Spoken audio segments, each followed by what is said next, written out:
Humanianity, a new religious call. Humanianity, religion for us all. Humanity, now we all can see. Humanity, how much better we can be.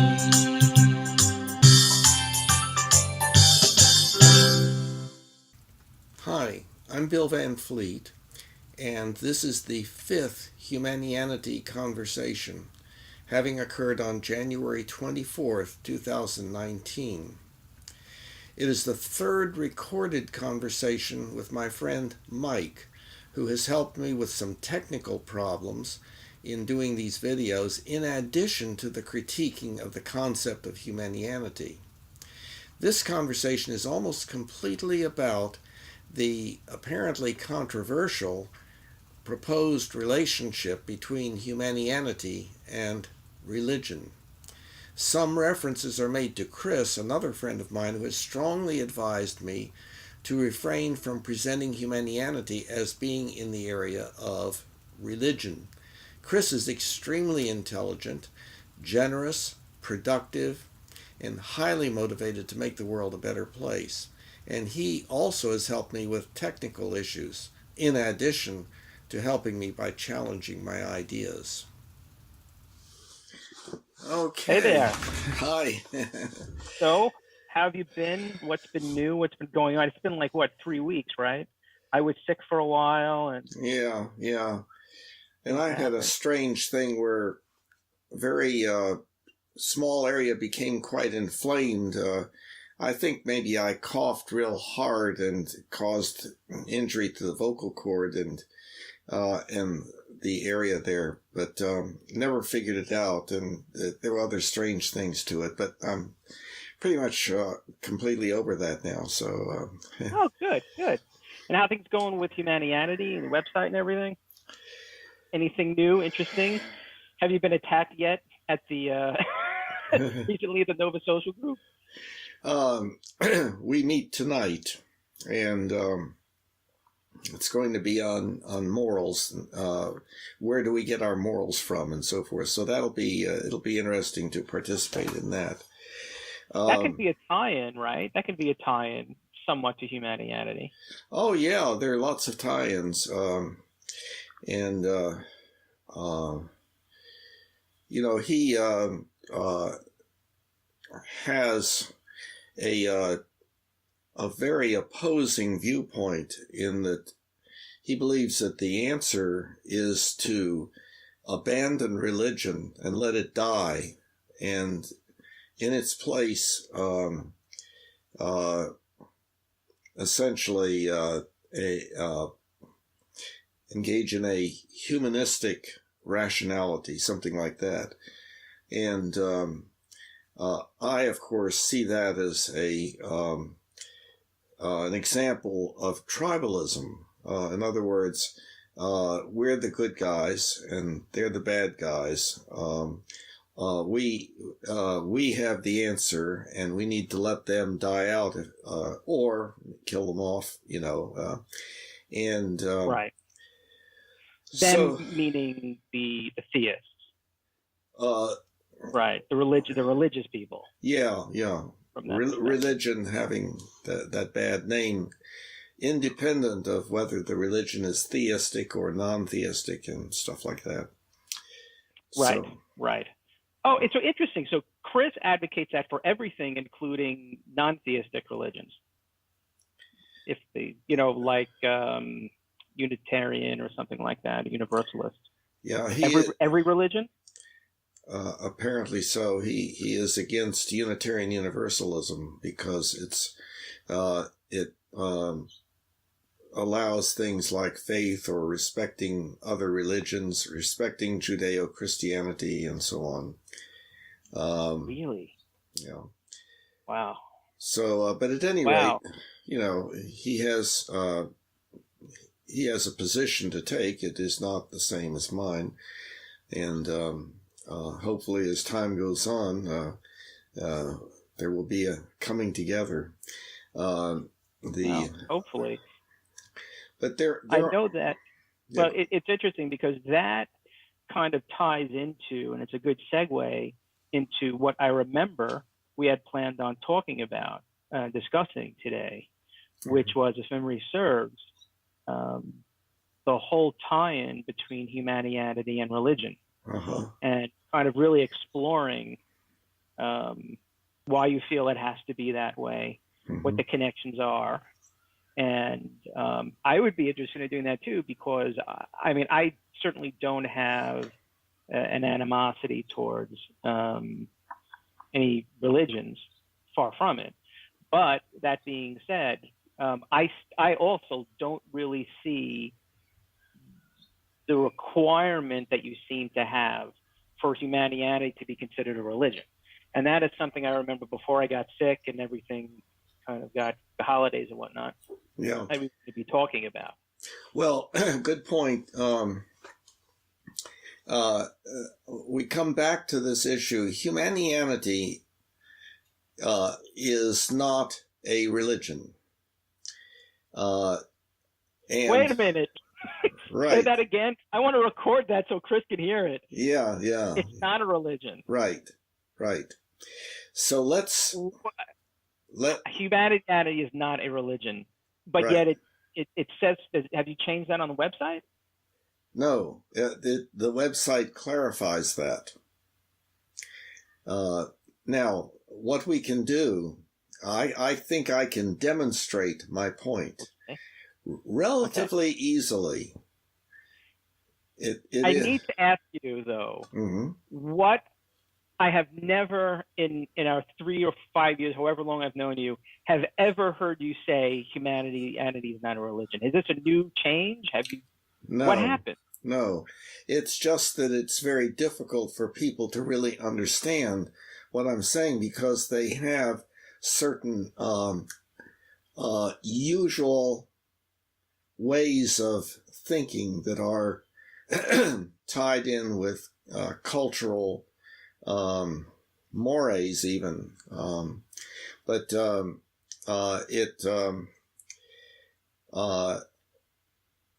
I understand why that's the first thought that anybody has. I understand that.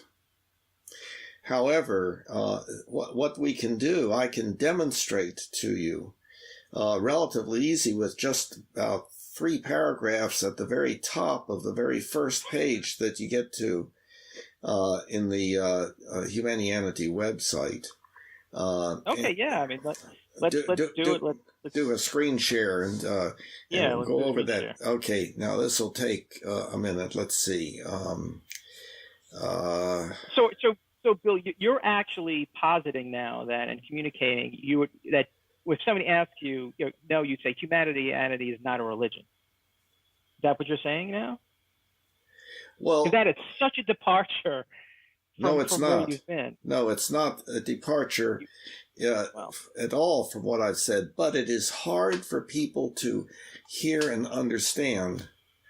And yet it's right there, and I keep trying to get it across. So let's see if how fast I can get to a screen share here. I need to. Boy, I remember lots of conversations we've had that verged on arguments about whether humanity was a religion, and you said it was, and I said it wasn't, and Chris said it wasn't. Yeah. Something's changed. So did you edit the website at all? Let's see. Wait a minute. No. Okay, it's okay. Now you should be seeing it, right? Yes. Okay. Now let's just start at the top here, and it's not too far down. It's just 2 or 3 paragraphs, but so Humanianity, the religion for humanity. Okay, does that question? Yes, right off the bat. Right. You said humanity is not a religion, but you're saying it is a religion. That seems contradictory. Wait a minute.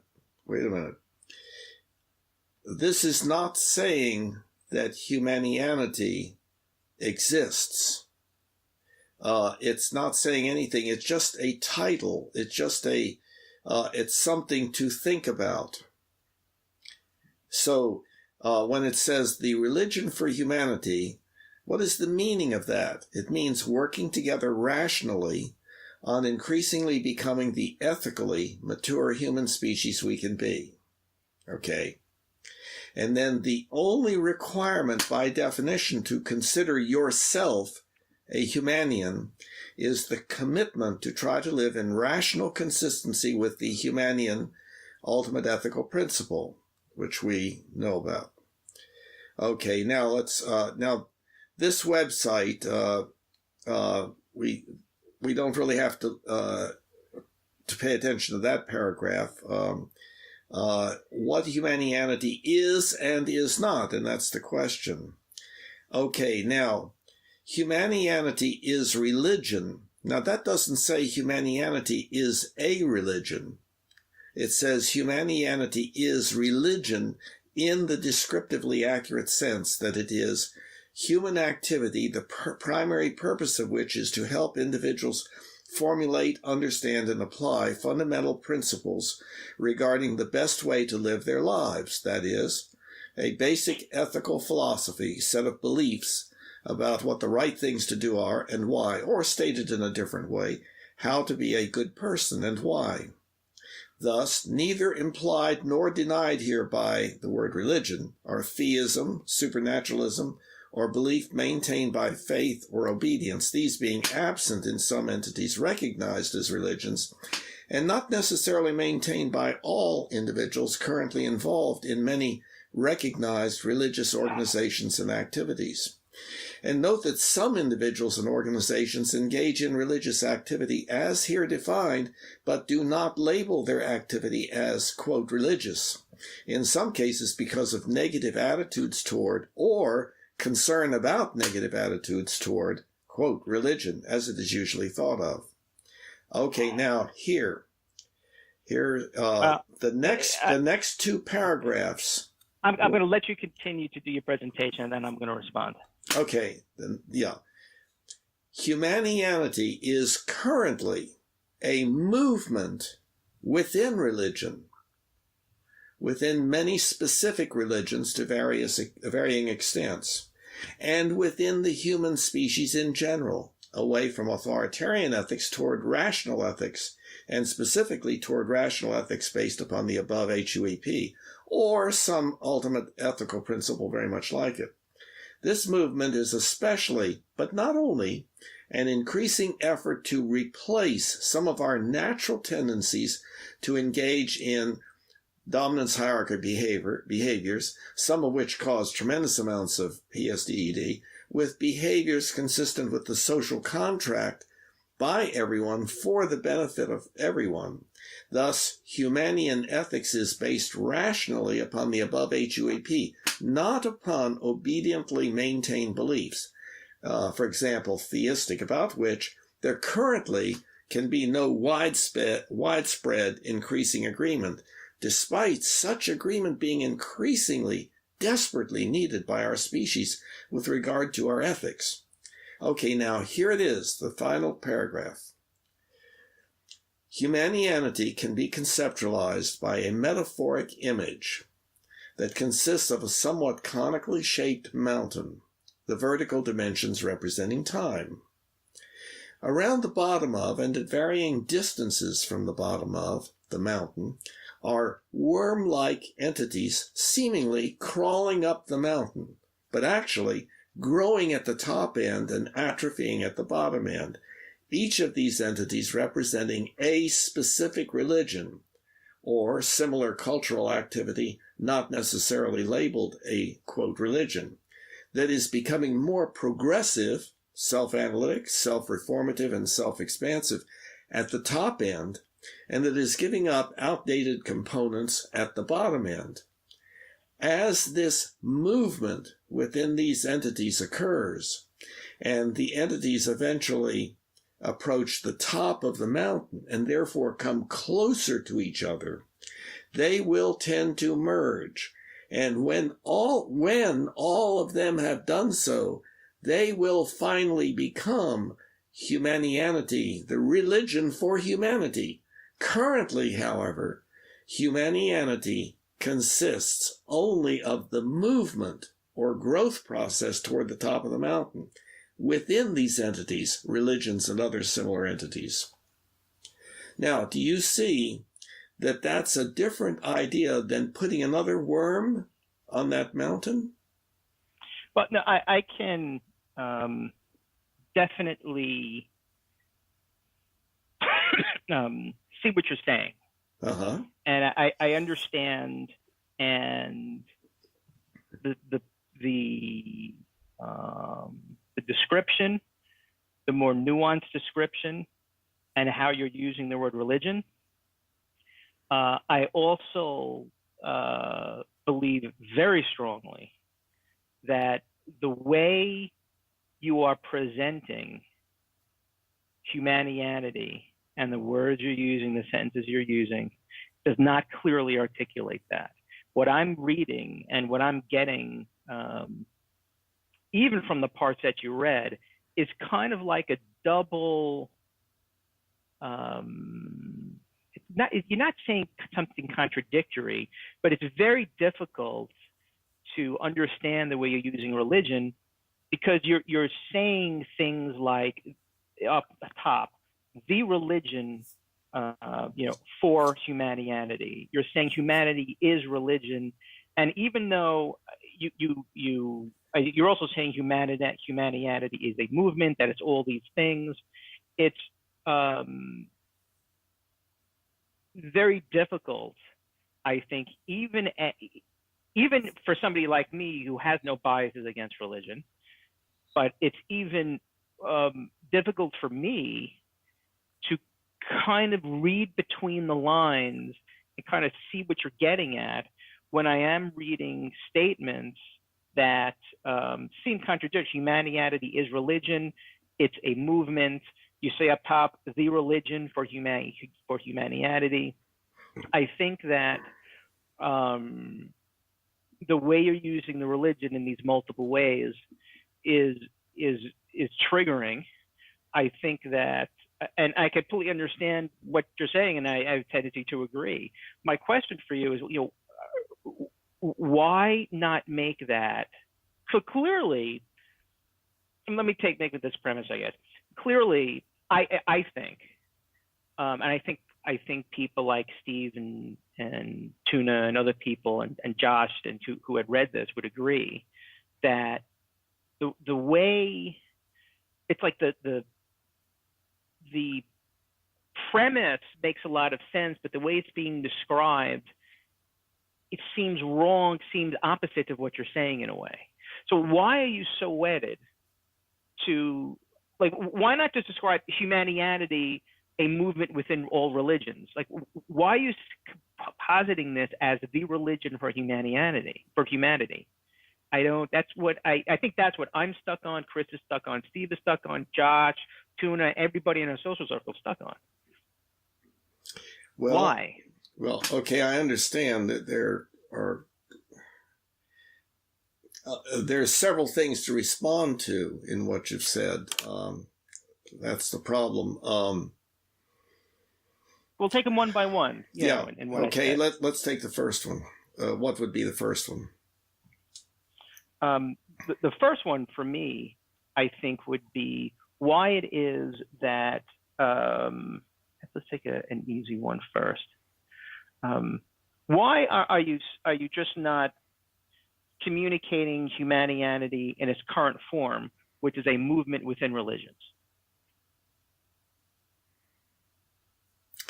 Because for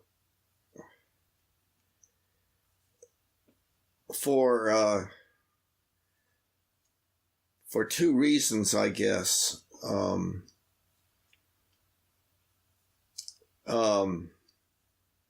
It's more than a movement within religions. It's a movement within the ethics of our species, our species' way of arriving at ethical beliefs.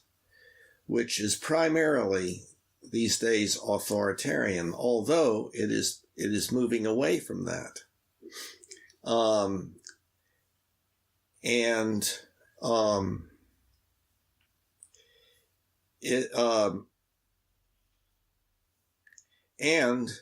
the most important social entity that our species has always had available to everyone for working on a basic ethical philosophy for the self, and for others, has been those entities that have been considered religions. So Humanianity is not something that can be arrived at in preschool years or early elementary school or something like that.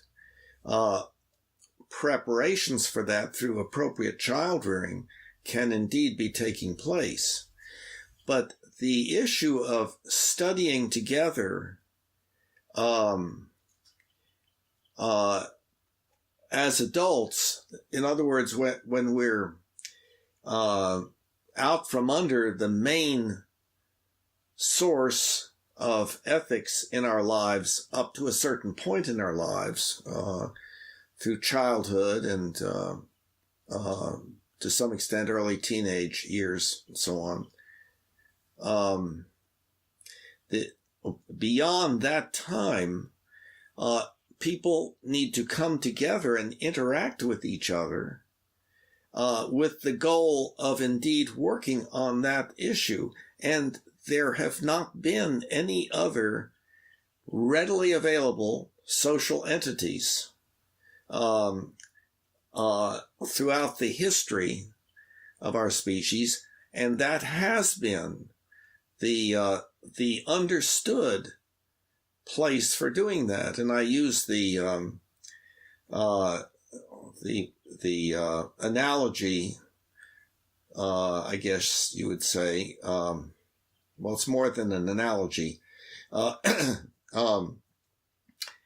Perhaps going back before we had the internet, which then tends to complicate things, that is producing a change, of course. It's enabling you and me to do what we're doing, but along with other people, maybe, on the other side of the planet and so on. But before our science and technology has allowed us to meet together, even though we're in separate rooms and at significant distances from each other on the planet, before that time, if I went to a town and went up to somebody on the street and said, "Pardon me, I'm new in town and I don't have much money or anything, but I want to work together with other people on how to be a good person. Can you tell me where I could go?" And the challenge here to you or anyone would be, what kind of answer would you give? What immediately comes to mind? Well, there's a church down there, and then there's a synagogue over in the next block, and there's a temple and so forth. They're not going to say, there's a great bar down the road here, or there's a sports club over there, or they're not going to say that. They're not going to say, well, you can enroll in a university. Can everybody enroll in a university? But the religions are for everyone, and it's been the place to go for that kind of work. Now, there are other functions carried out by the religions, and I kind of list them on with the with ethics being at the top, and then optimism being the second. In other words, trying to work together with others to have an optimistic view about death and what may happen afterwards and so forth. Or ways to really feel good about life and so on. But there would be other possibilities there, like the local bar might be a good place for that also. And then the third would be helping, because many of the religions engage in activities to be of help to their fellow humans, to the disadvantaged and the suffering and so forth. And then the fourth one being belonging. In other words, a person can have no relatives at all, but considers their family to be whom they get together with every Sunday and sometimes during the week. And they care about each other. They know each other and so on. But there are other ways of doing that also. Ballroom dancing, golf, Yeah. And I understand. See, Yeah. the function, the defining function of the religions is working on how to be a good person. People right. I know, I got it. I'll grant you all that. And my initial thoughts was to say, could you mention, before the internet and versus now? So my initial impression was to say, that provides evidence that this position is somewhat anachronistic, because if you ask some people today, would people still say religion, or would they say, I don't know, take an ethics class, or why don't you Google ethics or Google morals? But I would agree that most people still, even today, in a more secular society, would say on average, well, if you want to, why don't you just off the top of that, go to a church. Churches are all about teaching people how to be good people. However, that being said, and by the way, there's one other thing. That doesn't mean that people don't, within their families and among their friends, talk about ethical issues and give each other advice and so forth, right along with everything else that they're doing. They're talking about, how should I handle this situation? I feel like da da da da da. Yeah, I know, but think about this and so on. So people are working on ethics outside of the religions, right.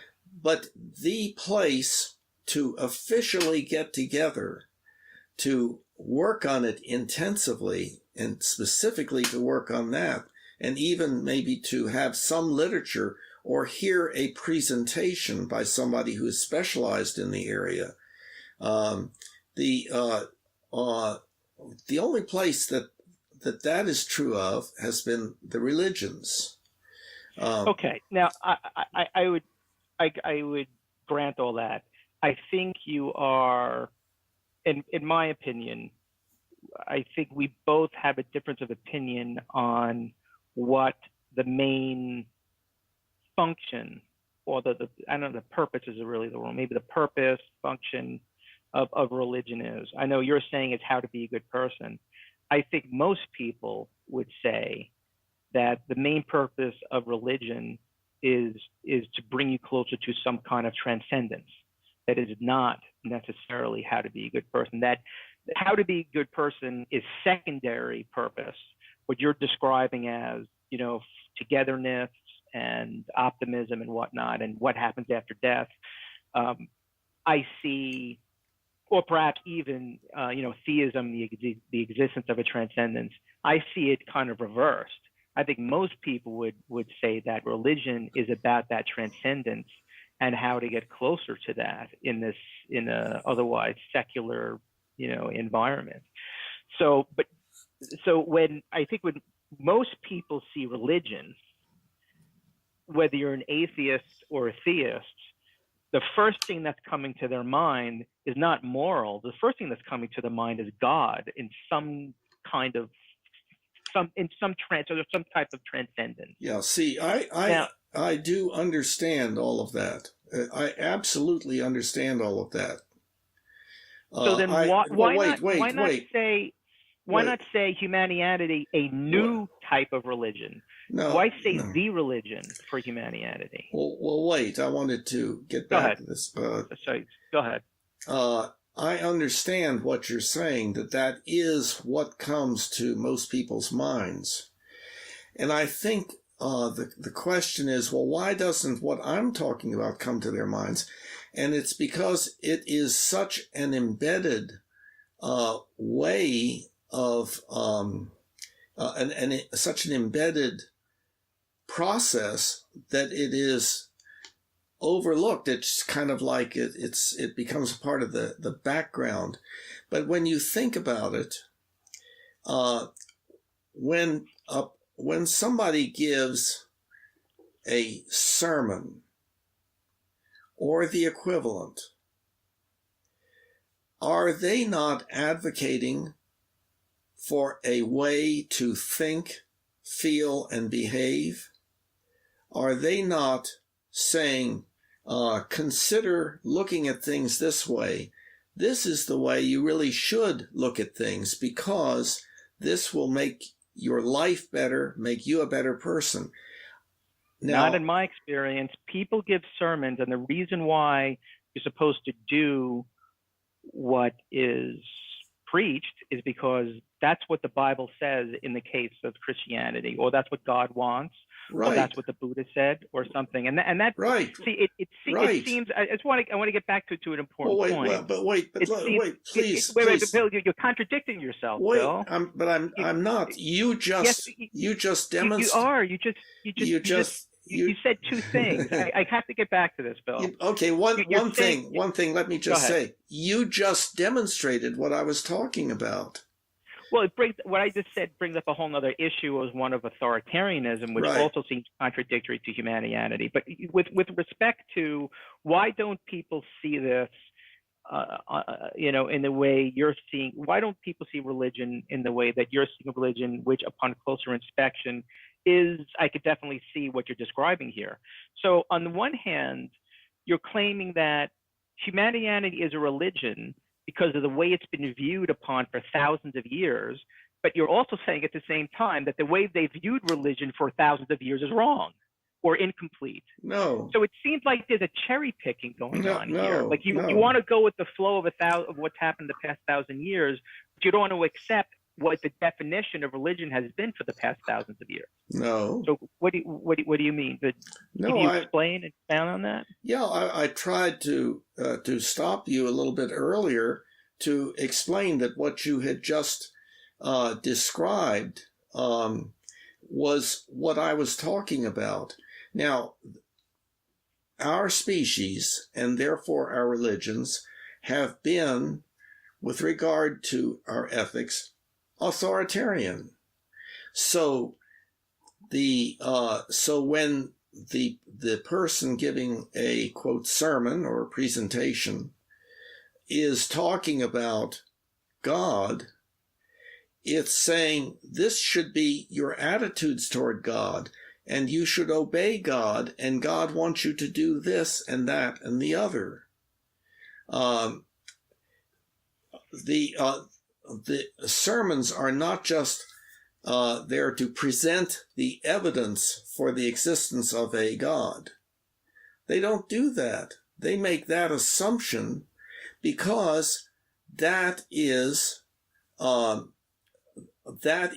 the basis, the grounding of the ethics that is being presented. And you can see, by the way, that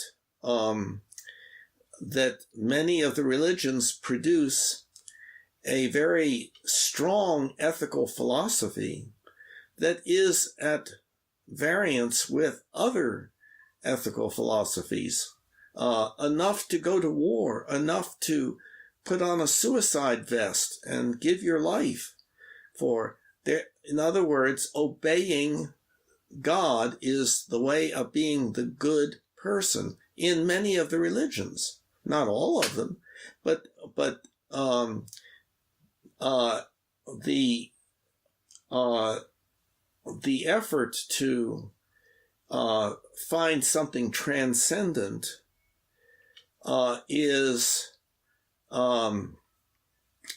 related to, I think what it is an effort to reproduce the feeling that the infant had in the mother's arms of being taken care of and being totally dependent upon and being getting, having how one felt from moment to moment based upon this entity, this transcendent entity, even before becoming very fully aware of having a self, and that is different from something, from that which is not self, but is considered to be, quote, alive.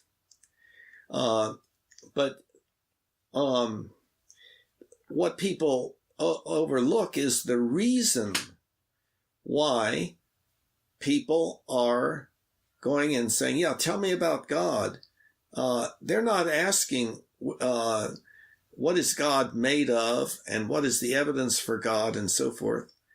They're saying, what does God want of me? What does God expect of me? What can I do to be accepted by God? And that's ethics. That's authoritarian ethics. And it's so it's so profoundly present that it disappears from view. It's like, if there's smoke in the room, you can't see the smoke in the room because it's everywhere,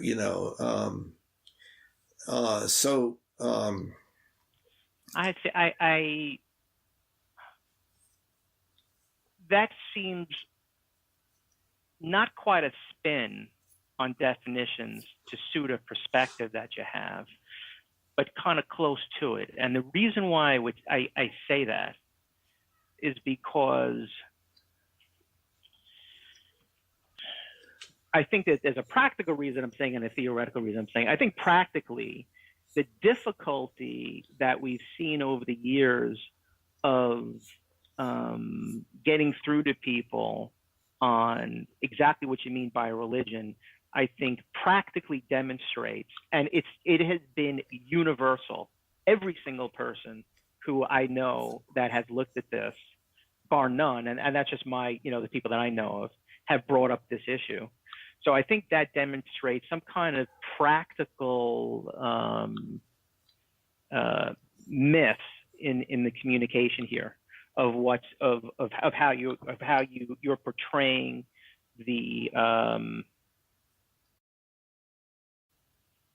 portraying the Humanianity as a religion.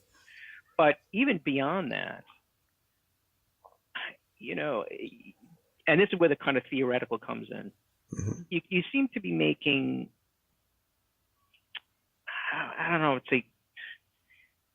I want to use the word sweeping generalizations about what religion is, when this was the same issue, in fact, that I had with Chris's presentation of Christianity. I think if you have 20 people on the street, 15 of them who are all Christians, 15 of them are going to describe Christianity and what its main value is and what its main purpose of existence is differently. So when you use the word religion, it brings up, I'm going to even take that back, because I think it's possible to use the word religion maybe in a different way that's being used. I think when you just use the word religion, what instantly comes to mind is, my main definition of religion, which in Western culture is typically Christianity or some kind of theism. Conversely, if you might say new religion, new type of religion, that would at least place in the person's head a pause and say, well, wait a minute. I'm seeing the word religion and up is popping Christianity, but it's saying a new religion, new type. So maybe it's not what I think, and I should not get so hung up on it. I should perhaps, investigate what is meant more by this. Okay. You see what I'm saying between the what I'm saying with the practical and the theoretical concerns? No, I understand. When I go to Freedom Park and am walking and running and have my sweatshirt on that says Humanianity, the religion for humanity, why is it that several times, once was twice in one day, I like your shirt? Well, okay, now wait. Go ahead. Because people looking at that know that there is not a religion for humanity currently, and they wish there were. So they know that this is a... Time out, Bill. Did you ask these people? Wait, did you ask these people that? Did you ask these people why? So we don't really know why they're saying cool shirt. Right. But let's just kind of just want to point that out. But let's kind of go with that. So let's say that's the reason why they are pointing out the shirt, because there's some kind of vacuum, there's some kind of Oh, you're breaking up. The feel that wait, you were breaking up. Can you start again? Is that better? Am I back? So let's just say, though, even though you haven't checked in, that is why they're saying, I like your shirt. And that's demonstrative of some type of vacuum or some type of need or recognition in people that there is really no religion for humanity. Humanity. In the samples that we have, so you have advertised that shirt to, and have talked about Humanianity for at least 3 or 4 years that I've known you. And there might be 2 people that come and say, hey, cool shirt, without knowing anything about it. But the people who do engage and find out about it, and the vast majority who have been exposed to it, have taken, to put it very mildly, a huge issue with the word religion. So I think on the whole, those 2 people are absolutely not a representative sample of the whole with regards to how most people are responding to the word religion, in the description of Humanianity. Who knows? Maybe they would react differently to a new type of religion or a new religion for whatever. But the way it's being used now seems to be extremely problematic for almost everybody. Well, I dare say everybody that I know. Yeah. Do you understand that I understand that? You are not telling... I think you do understand that. I think what I'm trying to get at is why, if you understand that, I think nobody on our side of the fence, knowing that you understand that, and you simply continue to go on and on and on in this way, that you're continuing the status quo. We have respect that this is what you want to do as a creator of this, but I personally think I understand a little bit of why you're not changing and why it has to still be a religion. But I think a lot of other people just see you to be this very stubborn guy that he just wants to do it this way. That's fine. I want nothing to do with it. Right. And from my perspective, it's tragic. Yeah, because there's a lot. We get so caught up in this religion thing that the forest is lost for the trees. See, I understand what you're saying.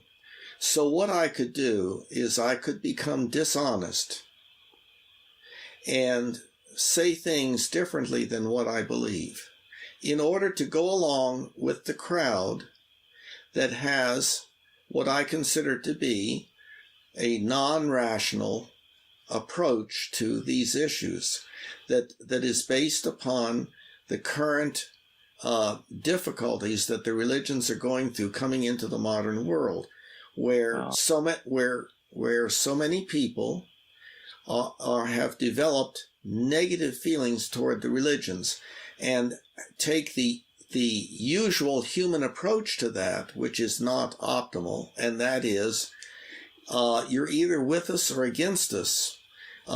you religious people, are just stupid. You religious people are just sheep. You religious people just don't understand like we intelligent, good people understand. That's a false dichotomy, and then some. I think to say that's your only two choices, though, that seems to be not the only choices you have. Your choices are not to be, dishonest and go with the flow and betray yourself, or continue on this what a lot of people would consider to be a very stubborn path. I think there's a gray area in there that's preferable and optimal. Okay. Let me just. I have something. Please, hold on, just 1 minute. I got a message. Okay. So continue. Okay. So that gave you some time to think about it. Right. Well. So there's a gray area here. Wait. And that's. See. You're suggesting that I go along with the way people do things currently.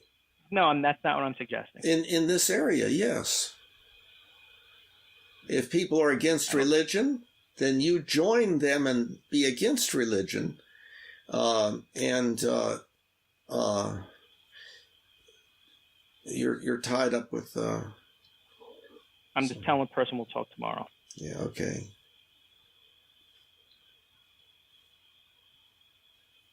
Okay, continue. The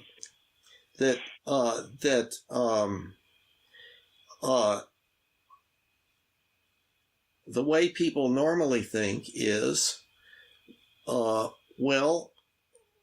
got to be with the people who think right, like my group. I don't think that's what I'm saying. I really don't. People identify with their group of people. There is some movement away from inclusiveness, like example within the area of capital R religion, there's interfaith movements and activities and so forth. But I don't believe that we, as a species, have been doing things right. I don't. You're advocating why not go along with the crowd? No, I said I'm not. I think the premise that you are basing what you're saying on is not what I'm saying. I am saying that there are a myriad of other options between the two false dichotomies you suggested, being true to yourself and going with the group. I'm saying there's a myriad of options that seem not to be considered because anything other than what you perceive to be the optimal path is judged to be in somehow selling out and kind of contributing to the problem. Yeah, going with the flow, and I just don't see that. What I see is nobody can get the message because they're all hung up on this, and it's tragic because there's so much good here that can be done. So let's even just go with the belief that you have that going with the flow and becoming part of this group would be a kind of a bad thing and kind of betray the fundamental basis of this whole thing. What about? Okay, so I would even question if that would happen, because are you saying the fundamental, what people really need to get here, the key piece that people need to understand is what the true definition of religion is? Are you saying that's that's the key that's going to unlock the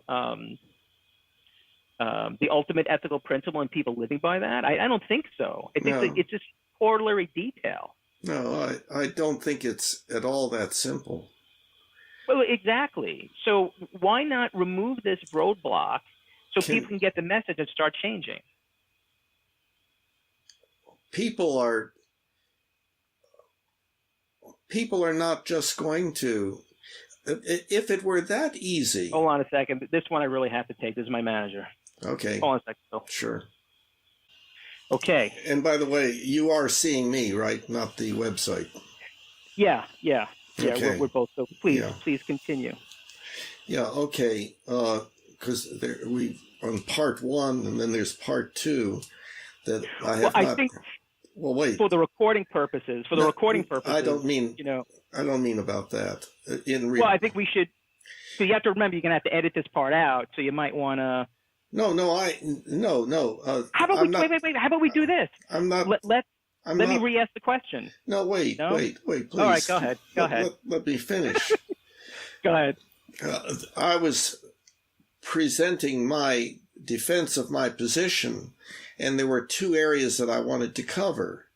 And I've been covering one, but I haven't covered the other yet. And I was just saying that of this response that I'm giving to you, I haven't given you part 2 yet. That's all I meant. I didn't mean anything about our recording. So to maybe finish up on this first answer to, Bill, why in the world are you doing this? Number one, remember, I have stated I see our species as just a toddler. Ethically, in other words, with regard to the 3rd exponential change, a change in our ethics, we look at what we are doing currently. Whom did we make the most important person in the world? Whom did we vote in as the most important person in the world, and why? What are we doing all over this world? Does that mean that the way we are currently is just the way, that's the way things are, so just, conform what you have to offer to that way? And I say, no, I may not be successful in this effort. I may not be. The one thing I can offer is I can be true to myself and say the way that I think things really are. And that's what I've been doing. I've not been putting a spin on things. I've been saying things the way, with immense amounts of thought, thousands of hours of thought, and my whole life culminating in this way of thinking. This is my conclusion about what's happening on this planet. So when people try to evaluate what I'm doing, they have as their standards the way things are done. And I'm saying that the way things are done is not good. Witness what we are doing all over this planet. Okay, so as far as going along with the way we do things, that would indeed wash away this effort as being, well, just another effort. And I think this is a way of saying, look, there's a whole different way of looking at things, and it should be considered. Now, I realize that most people indeed say, well, no, if it's different than the way that I think, then I'm just not going to pay any attention to it. I understand that.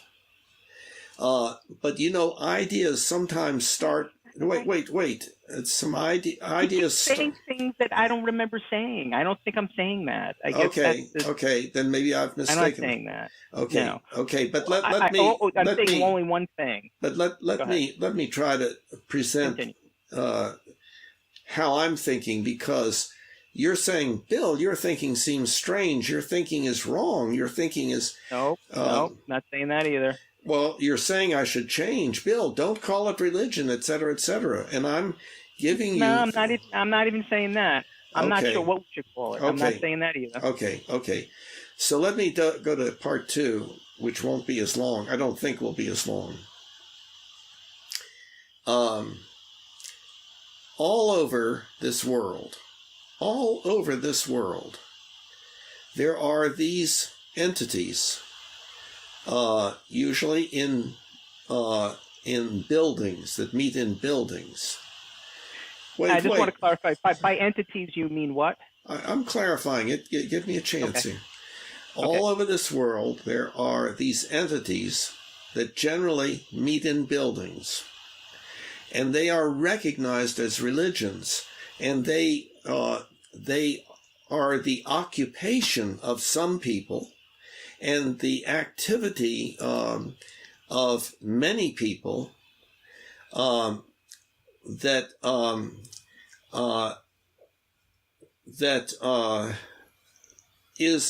has been a very strong, a very important to everyone set of social entities. Now wait, in our Western world here, yes, the churches are beginning to empty.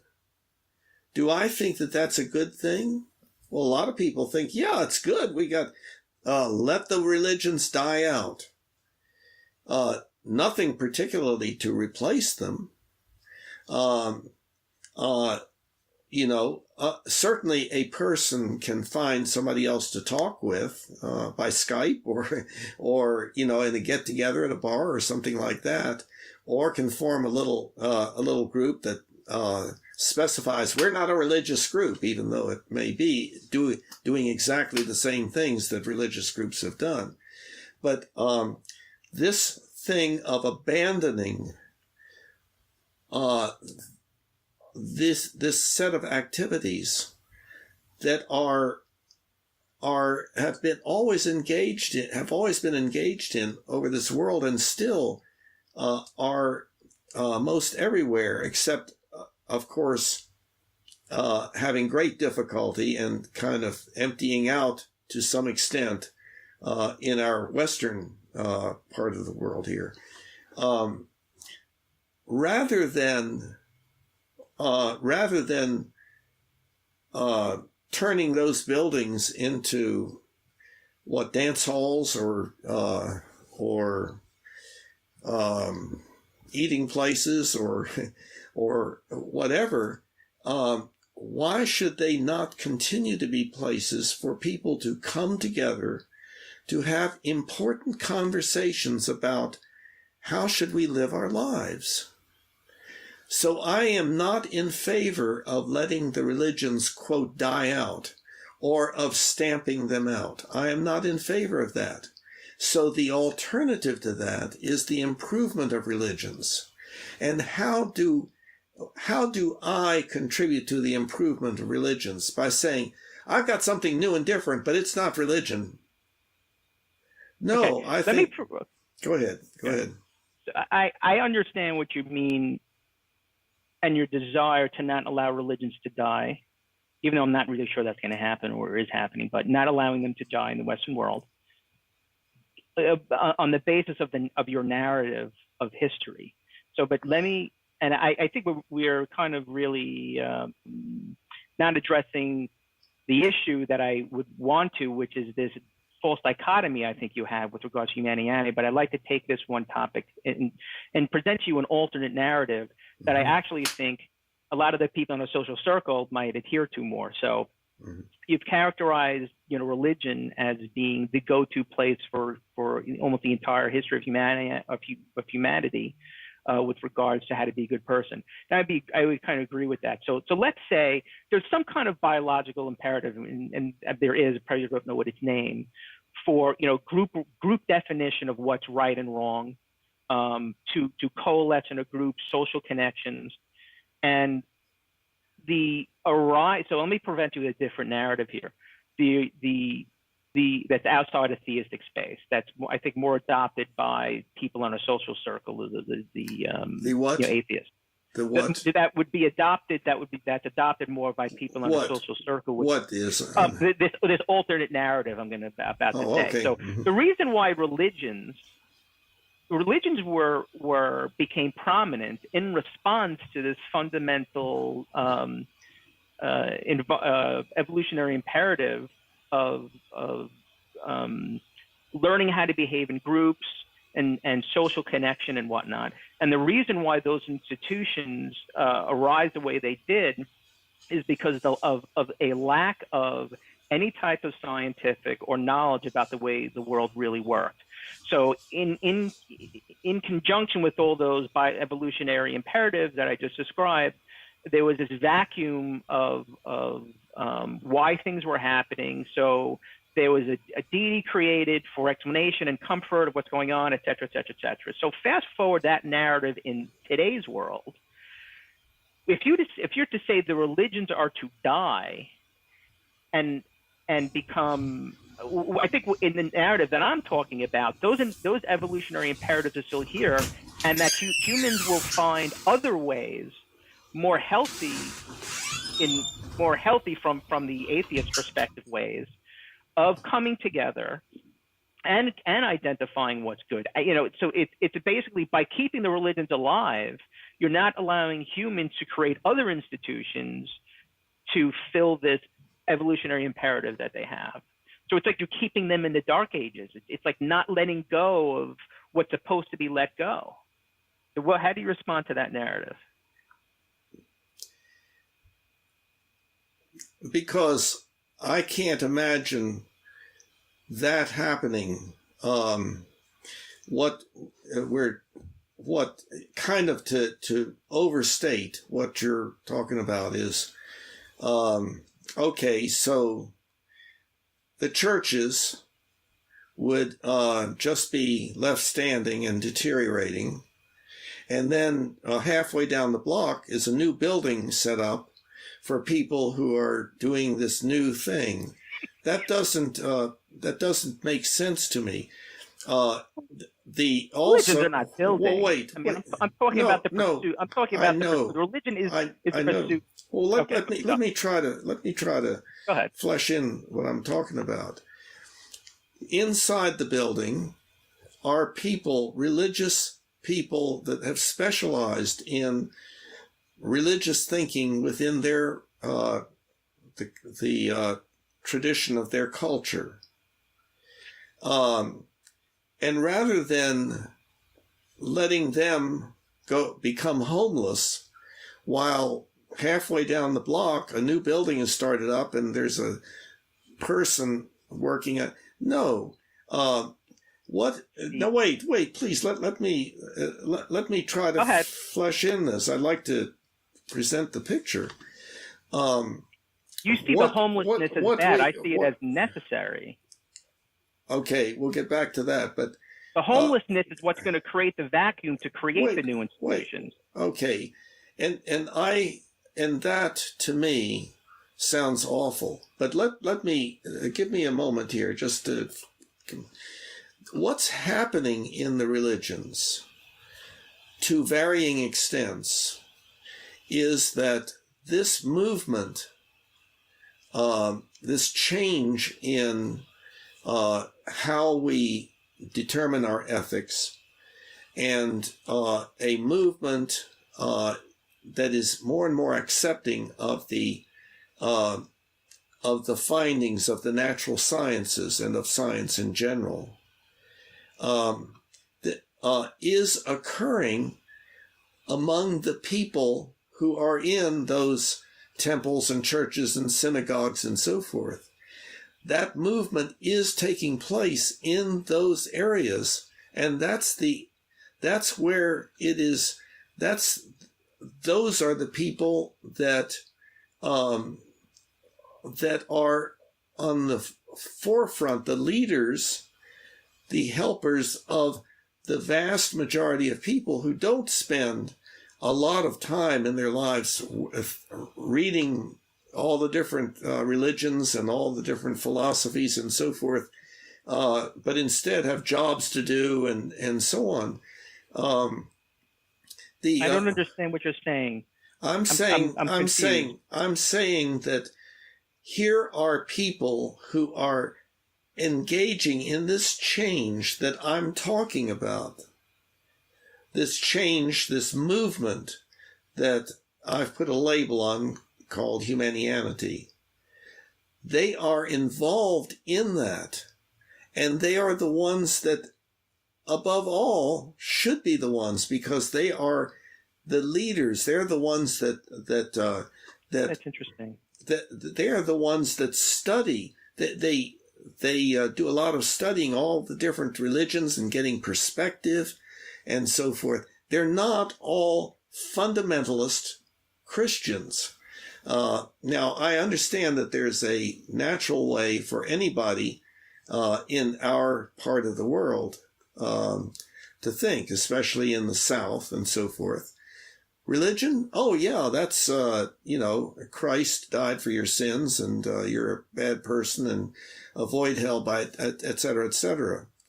But that doesn't mean that that's the way all of these people are thinking all over the world.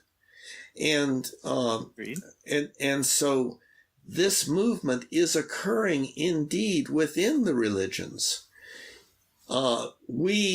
Those of us who do not attend various churches and talk with ministers and rabbis and priests and so forth, we just maintain a stereotyped view that of what religion is, and it's a stereotyped view of a very bad sort of thing, because the things that stand out are the bad things that we notice that indeed cause a lot of pain, suffering, disability, and early death.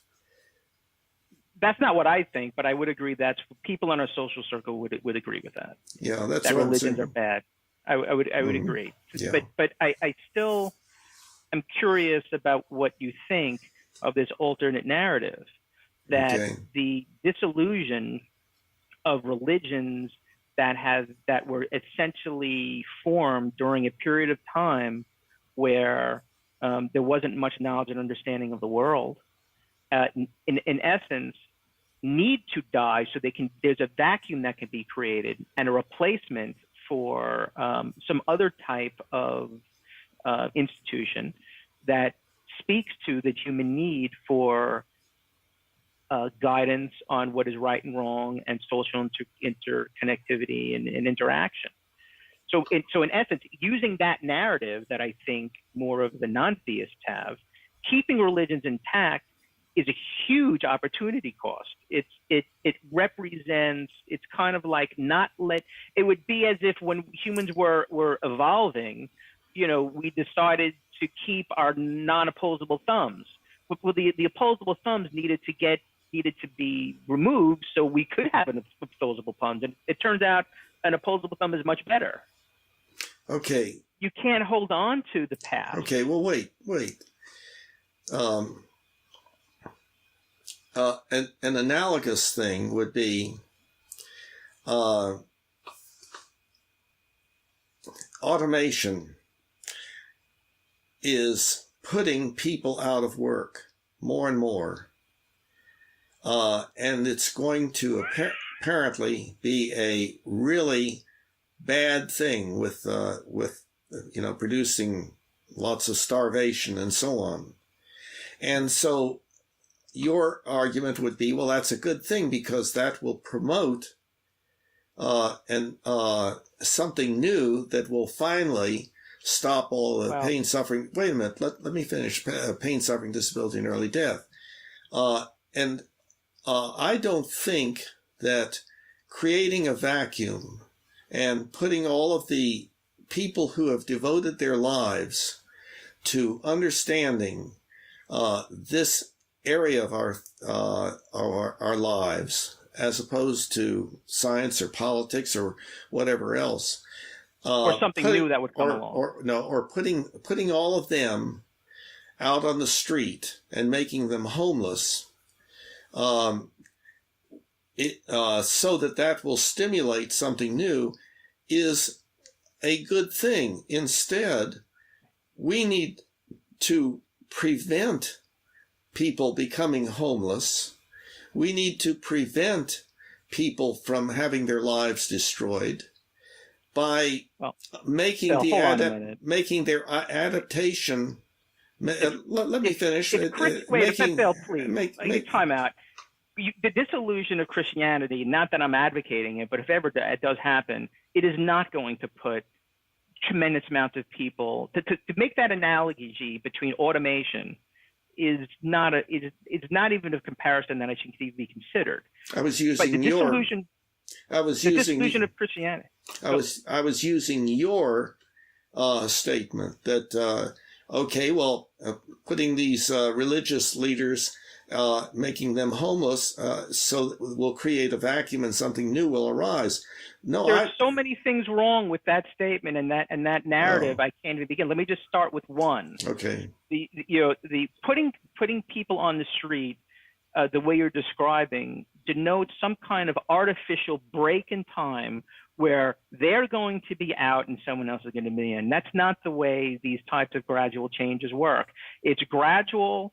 It happens over a long period of time, usually generations, and people phase out of certain jobs and phase back into others. This is not like a technology revolution that happens in over 5 years, where all of a sudden, so that's firstly a completely false. Secondly, there simply aren't enough, and I'm not advocating this, but there aren't enough priests in the country to have any meaningful aspect. And I would agree with you, even one person being put in that position would be very sad, but that's not to say that the vast majority of these people who would most likely be very versed in ethics and other types of theistic related, perhaps, topics could find another job. So I don't think we're talking about the disillusion of Christianity is as an institution is not going to make any kind of real impact on the people that are working in that institution, especially considering that for every one priest, there's maybe 200 or 300 parishioners. So the real impact it's going to have is on the parishioners.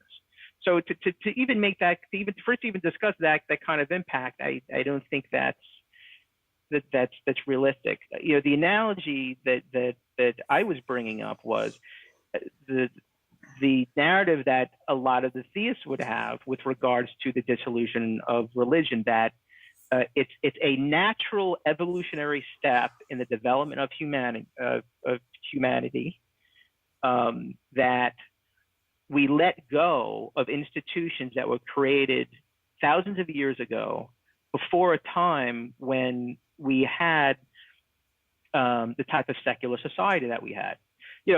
Secular society 3,000-4,000 years ago, everybody would just kill each other. There would needed to be an institution to control human instincts, let's say, that was authoritarian based with a god or something like that. But now I would think a lot of people would argue, non-theists, that that's not necessary anymore, and that old model needs to be replaced with something else. So I'm curious, what do you think of that narrative? That if you keep religions the way they are, you are preventing some type of new institution that is more aligned with the way humans are today, rather than the way they are the way they were 5,000 years ago. So the religion has to die and change. Those are two different things. They are changing. They are. Some religions are dying. Some are changing. Some are doing both. The way that you remember the metaphor, the worms going up the mountain, the front end is growing and the back end is atrophying. Okay, and so the religion, when it gets to the top of the mountain, is going to be drastically different than it was when it started out at the bottom. So rather than allowing those poor worms to die, allowing them to continue growing upward and seeing the commonality and coming together. Because see, what is the Bill, wait, please. Go ahead. Okay. What is probably the greatest source of our pain, suffering, disability, and early death? Is it not our inability to come together cooperatively, but instead to remain divided up and to fight with each other? And to fight and I've had this. and to, this is a whole other discussion. I don't agree with that statement. I do not think. I don't think so. No, I don't think that's the greatest cause. And to fight with each other, to not be able to cooperate. Nope, that's not why I think causes most suffering. What do you think does? But that's even. It's our inability to live and let live. That's the biggest cause of suffering. And this is a whole other conversation outside the scope of humanity, I think. So no, it's not. That might be it's certainly outside the topic that we're talking about right now, which is I think the need to allow. I was going to say the need to allow religions to die or change, but I'm going to change that because I don't think that's what that was being said here. I think what's being said here is there should be no artificial intervention upon what happens to these institutions. That if these institutions, it would be like us going to a planet where there was life and us deciding to interfere with the natural evolution of that planet, and the life forms on that planet being analogous to the religious institutions. So any effort to otherwise artificially keep religions that are dying intact or keep the religious institutions intact in and of themselves is kind of folly, because if they are meant to die, they'll die. If they are meant to change, they'll change. And I would agree with you, religions that cannot change in the context of a new world will die. So in essence, what you're saying is they have no choice. So you kind of talked before about that religions are the leaders of this space of what is being good and the definition of what's good in our society. I could see what you're saying, but from another perspective, they're not the leaders. Society is the leaders, especially in this case, because they are dictating the way religions have to change. Yeah, well, so my question. Well, that's a two-way thing. In other words, it would be not really correct to say, "Oh, our leaders are the ones that are pulling us forward," or that no, our groundswell is occurring and that is changing our leaders. It's going both ways, and especially with our science and technology, our ability to have dialogue with people who have opposite viewpoints, like you and me, then that allows for new thoughts to appear. Absolutely. I would disagree. I think I could even argue that even religions in and of themselves, where they are now, which was based and created in a time where humans were very different. Humans weren't very different. Their knowledge of things were very different and very limited. Even then, I don't think the religions were really leading. They were, from a certain sense, it would kind of be like saying, the analogy was like the president of the United States who's voted in. Like, yes, he's the leader, but from another perspective, the people are really the leader because they vote him in. In a similar way, these religions that were created in a response to human need, and this human need is really the leader. And I think that an argument could be made that the narrative that's missing in what I'm hearing so far is that need, yes, still exists. So there will always be an institution that caters to the things that religions do now.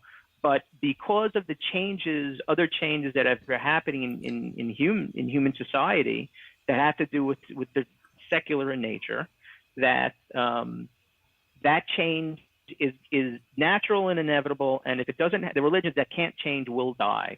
So that, I think, brings up an inevitable question is, why try to mess with that process? Why does there need to be an artificial intervention, maybe you could say in the form of Humanianity, that's trying to identify that process and accentuate it? Why not let this process just unfold naturally? I don't know what you mean by artificially. Yeah, that's the wrong word. Artificial. Why? It's what The reason why I used artificial is because you seem to be I'm responding to what you said before, earlier in our discussion, where you said you don't want to let these die. You don't want to let it die. There seems to be some kind of intention there. Religion. Die? Maybe religions are supposed to die. I don't know what's going to happen over the next 500 years. That's I think. That's not really. It doesn't feel like exactly what I'm saying. I'm talking about what other people say, that they want to see the religions die out, and some want to stamp them out. Well, I think that's another form of artificial intervention. People like some of the people that we know in a social circle, they want to go out and stamp it out. But that seems to be the same type of intervention as a person that wants to try to keep them going. Why not have more hands off, and just see and have the belief of, it's going to go where it's supposed to go. So then I should take down the website and stop saying anything about Humanianity. I think I'm making a contribution. I understand that almost nobody is going to accept it at first. It is thinking that is a little bit ahead of its time. Not a whole lot, because it is happening not just with me, but all around the world. People are beginning to think in a new way, and have been for some time. It's a very small part of our way of thinking, but it is occurring, and I'm just doing my little tiny part to before I die, to pay forward and push as much as I can toward this newer and better way of living that is not by virtue of authoritarian ethics, but by virtue of rational ethics and so on. And exactly. And so our religions are going to need to become more rational ethical as opposed to authoritarian. You hit the nail right on the head. I mean, I feel like you just substantiated the argument here against calling it a religion. That what really matters is what you just said, not whether or not it's a religion. So again, what you just presented is also contrary to the two false dichotomies that I pointed out earlier. One other option you have is not to sell out and change humanity into something you think is not what it is. And it's not to continue as is, written in stone. You could also just drop the whole thing. So that's yet a third option. And I would postulate there are a lot more than three options for you to consider with regards to helping people get the most value they can out of the Humanianity message, which also everybody that I know of, in addition to having a huge issue with religion and they can't get past it, everybody I know of also says, who really delved into it, there's so much good here.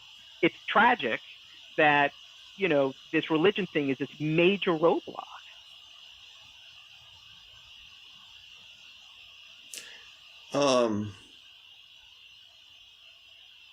So what are you advocating? What I'm advocating? Go through the whole website and take out the word religion.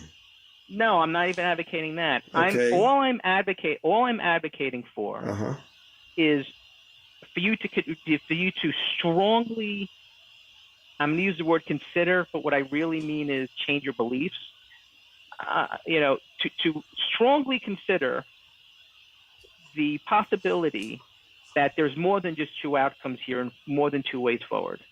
You don't have to betray your desires with Humanianity with regards to what it is, and you don't have to sell out. Well, tell me how. Tell me how. And wait, let me finish. And Okay. you don't need to continue very stubbornly as is. That through consult and discussion and consideration, that there are other ways of doing this that maybe have yet to be discovered, but that could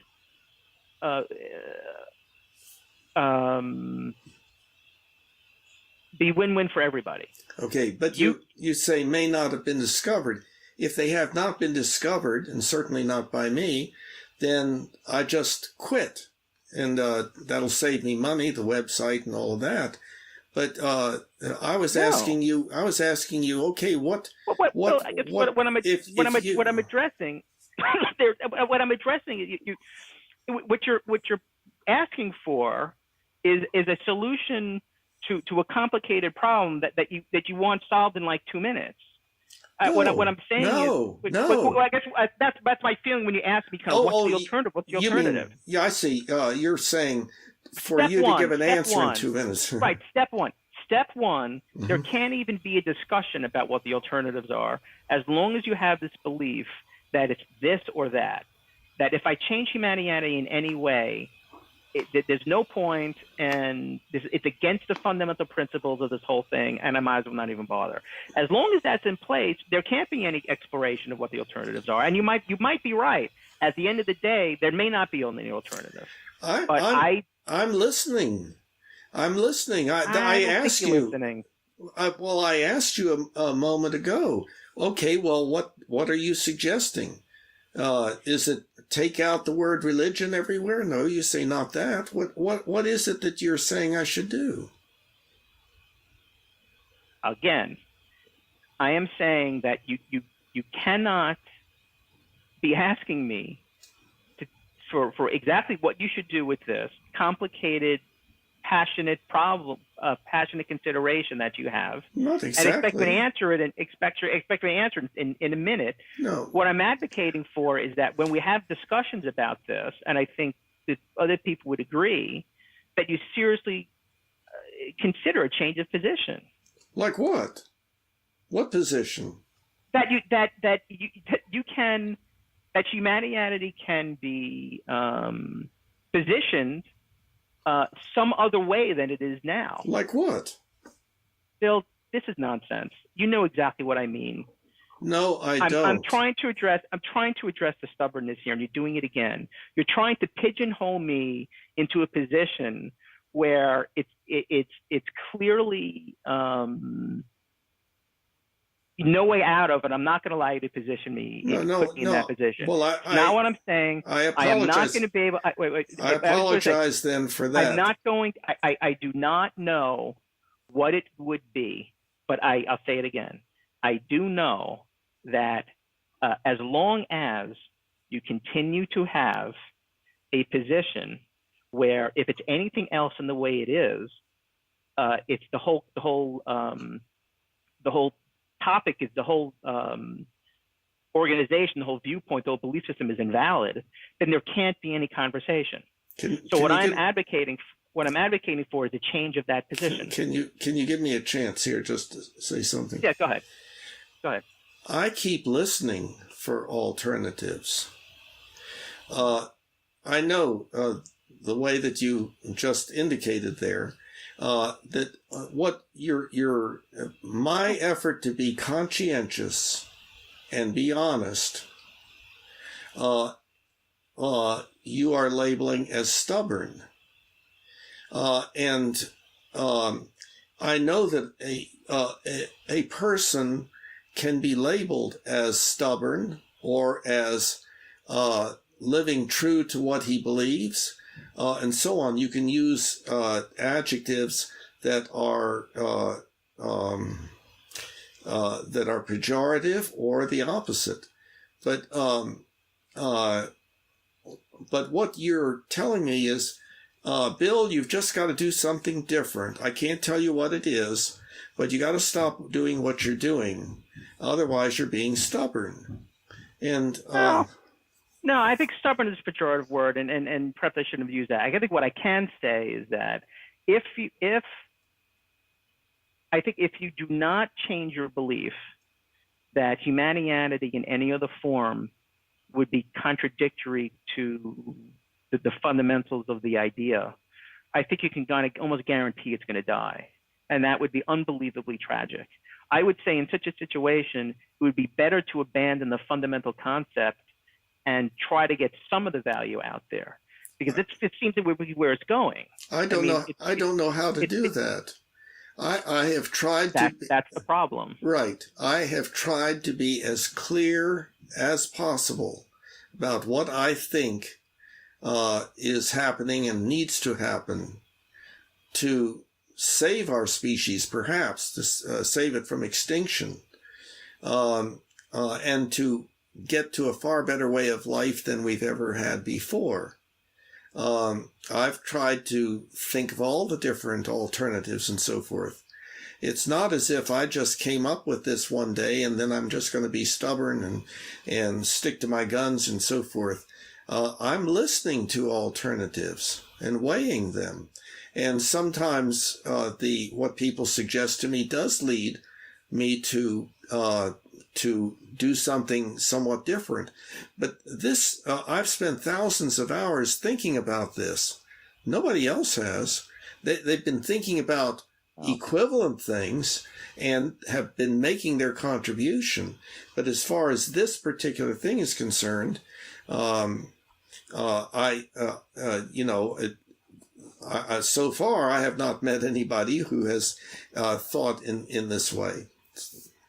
I don't necessarily think spending an exorbitant amount of time and analyzing, thinking about a single topic would necessarily lead to that person being an authority on what the best course of action is moving forward. I think quite the opposite.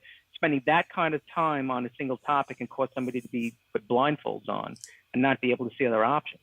So, I don't know if that's happening in this case. But I should think about it as little as possible, and that way I will come up with better ideas. Doesn't follow. No. Did I say that? Didn't say that. What I'm saying is that what you seem to be postulating, what you just said, was that I've spent thousands of hours on this, no one else has, so I'm the authority on what's best here. No. And I would say that's not necessarily true. No, all I'm saying is I have spent a lot of time considering alternatives. I am saying that it's not like this just came to me one night or something, and so now I've got this big thing going and so forth. This is a culmination of my whole life, of 50 years of doing psychiatry, trying to understand people and why they suffer so much from what they do and so forth, into philosophy and the different philosophical ideas that people have had as to how we can stop being so terrible at the same time as being wonderful. You know, we're not just terrible. We're wonderful also. But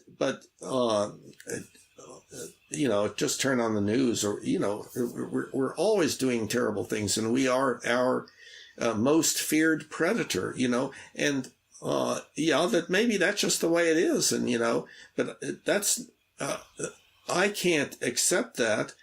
I have to, because I think the odds are not zero of us becoming far better in our ways of living. I feel like I have to contribute to that. And this is the only way I know. You're saying, no, Bill, give it up. And, No, I'm not saying that. I'm not saying give it up. Well, not saying that. If you examine what you have been telling me, I think from my end here, I'm hearing, Bill, you're doing it wrong. So quit doing it wrong. Just do the right thing. Well, what is the right thing? I don't know. I don't know. Maybe there is no right thing, and so forth. No, that's a way oversimplification of what I think of what's being said. Could be. I think that by your own, from what I've heard you say with regards to your goals, this has been a failure, because you were looking for, like, if we would just, this is, I guess this is the context here. The context of my understanding what the goals are is adoption. And if you were to, if you would be talking to me over the past several years of just having this humanity idea, and it was kind of very personal to you, and you didn't care whether or not it would get adopted, you didn't care anything about scope or anything like that, be having a total different conversation. But by your own standards, this has been a failure, and that's the reason why you have to change. It has not been a failure. Okay. It has not been a success. This that I'm talking about is something that is not easily come by. Otherwise, it would already be a big thing. It is going on all over the world. There are people saying we've got to do things differently, and figuring out how, and realizing that authoritarian ethics, authoritarian leadership, and so forth is not the way to go. I mean, we're increasingly working on the idea of democracy and so forth. We've still got a power structure that is backed up by weapons and money, to be sure. And we've got a long, long way to go. But everywhere people are beginning to say, maybe there's a better way. And so I'm suggesting that the website is a study tool. And so anything there can be debated. That's fine. Any stuff there is just put there by one Humanian who could indeed be mistaken and so forth. So it is for the purposes of discussion and debate. I think the basic thing that we keep talking about, and I understand the problem, is that there is an anti-religion cultural thing. Cultural thing going on now, and people are saying, Bill, you've got to choose up sides. No, I'm not saying that. I'm saying that it needs to be taken into account. I do take it into account. Absolutely. But choosing up sides is something different, and that's what people say. No. Look, if you call it religion, let me give you some examples of what you could do. You kind of, I wanted to avoid it, but let me give you some examples. And these are things we talked about before. Okay. You could one of the things you can do is you can keep the current current way you're describing humanity intact, which is more as a religion, and you could have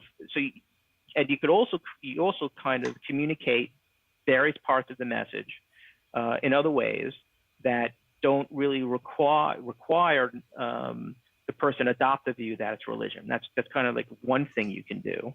Mm-hmm.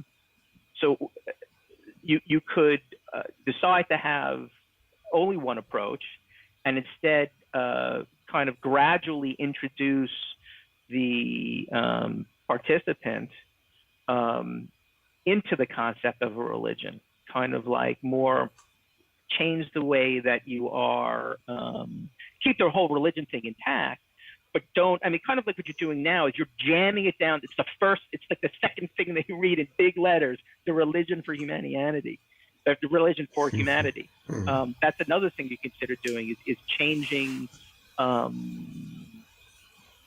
the way, when you start talking about how humanity is religion. The third thing you could possibly do is keep the whole religious thing intact, but be more nuanced about what you mean, and kind of omit some of the statements that do seem to be confusing for most people, which is going to advocate, getting feedback from your readers and who say, you're saying religion is a movement here, you're saying humanity is a movement, but you're saying it's religion, it's here, but you're saying it's all different kind of jumbled from the reader's perspective. They make some changes there. So there's lots of things, and I'm sure there are things that we might think of brainstorming, but I definitely agree that you don't want, the only way forward it would be for people in a social circle who are so anti-religion would be, I mean, that's it. You just have to delete religion. Any mention of religion is off the table. And I think, unfortunately, you're never going to get through to people like that. So just don't even try. But I do think, those people are not representative of the norm. I don't think. So those are some people? Examples of what can be done. What people? The people in our social circles. I think, from a certain degree, the reason why Humanianity might be having a problem getting adopted is because it just so happened to be born in an environment that is very hostile to it, because of the social circles that you tend to run in. If you happen to be running in different social, maybe if you tended to run in social circles that were all psychotherapists, maybe it would be different, or all university professors or something like that.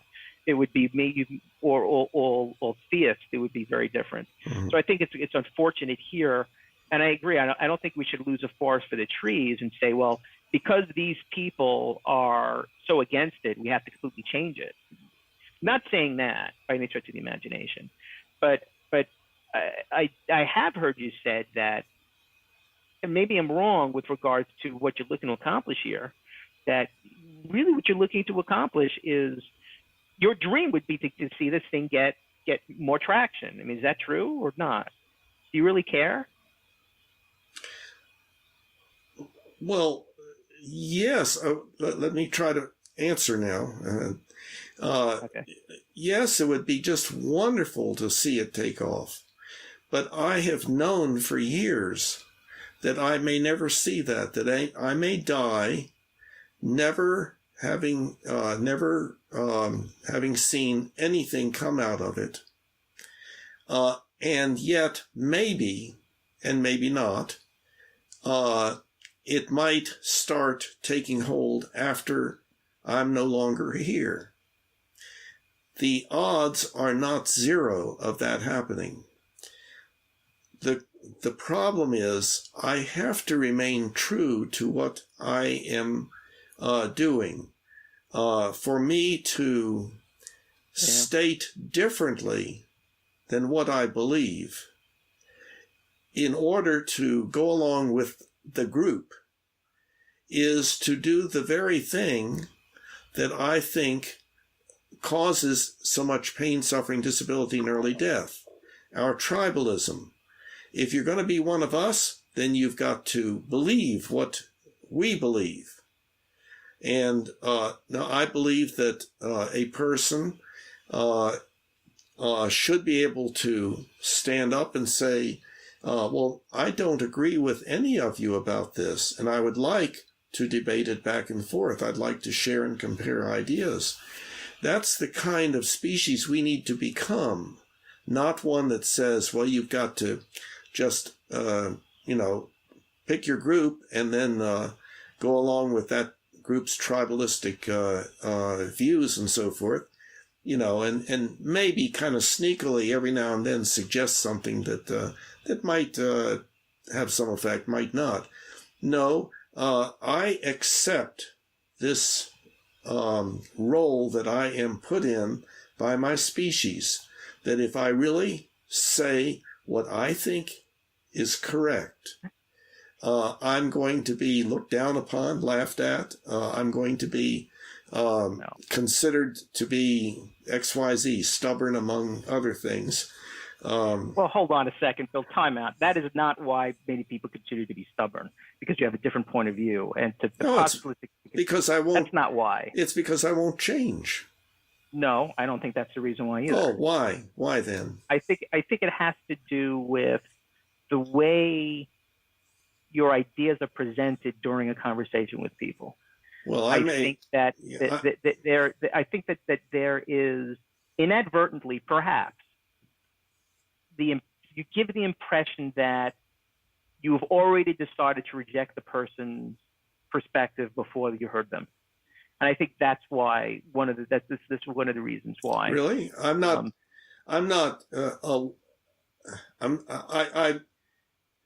I have a different perspective. I have a different belief, and I can tell that right away I guess the cases you're talking about. But if I may have some inappropriate social behaviors that interfere, maybe I could be a different way. I'm always considering that. I examine how I have responded to things and so forth, and and I work on that,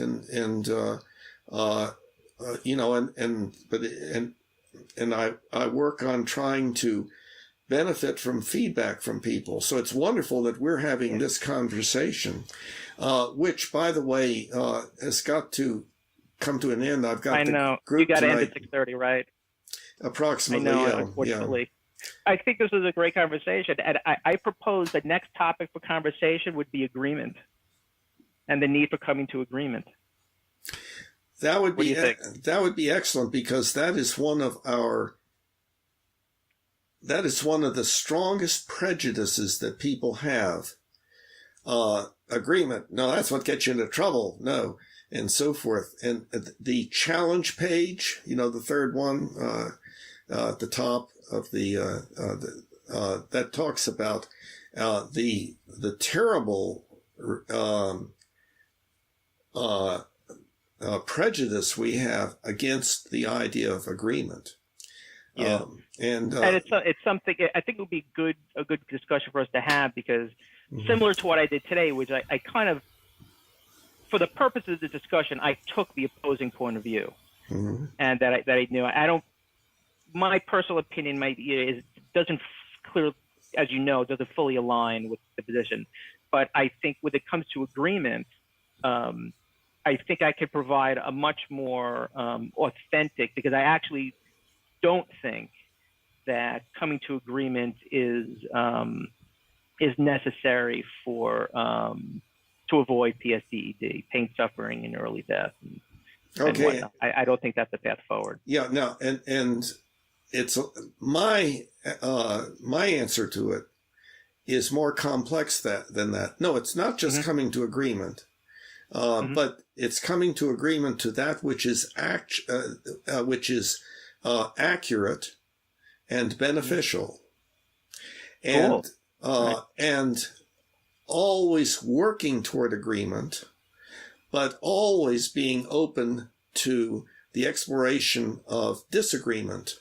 In other words, and being open to change, recognizing that even though all of us all over this planet came to agreement about something, it could still be non-optimal. It could still be incorrect. And so we need to be able to always revise that. It's like Peirce's definition of truth, that opinion toward which all opinion would tend if it tended indefinitely toward fixity, the asymptote idea.